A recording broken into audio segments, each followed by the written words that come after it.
विदर्भात एकीकडे अतिवृष्टी झाल्याने हाहाकार उडालाय, तर बुलढाणा जिल्ह्यामध्ये अद्यापही दमदार पावसाची प्रतीक्षा आहे। आपण बघू शकतो की सध्या गेल्या 2 महिन्यापासून म्हणजे पावसाळा सुरू होऊन 2 महिने झाले, मात्र बुलढाणा जिल्ह्यामध्ये अद्यापही दमदार पाऊस झाला नाही। जो पाऊस झाला तो फक्त पिकांपुरता एवढंच झालेला आहे। पिकांची परिस्थिती सध्या चांगली आहे, पिकं जोमाने या ठिकाणी डोलू लागलेत। मात्र 2 महिने उलटल्यानंतरही जिल्ह्याला अद्यापही दमदार पाऊस झाला नाही। त्यामुळे जिल्ह्यातील जे 98 छोटे प्रकल्प आहेत, 7 मध्यम प्रकल्प आहेत आणि 3 जे मोठे प्रकल्प आहेत ते अद्यापही कोरडे आहेत। त्यामध्ये पुरेसा पाणीसाठा या ठिकाणी उपलब्ध नाही।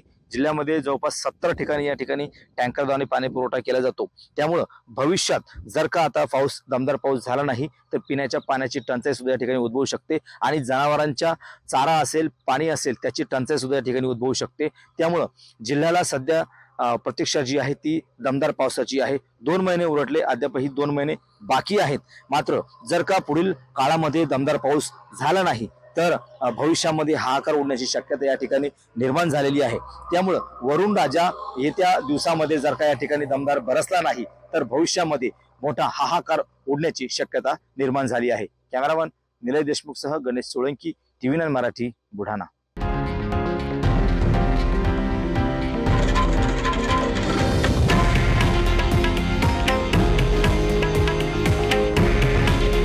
हे आहे देशातील नंबर 1 न्यूज नेटवर्क आणि आपण पाहत आहात TV9 मराठी। काळजी तुमची, हित महाराष्ट्राचं।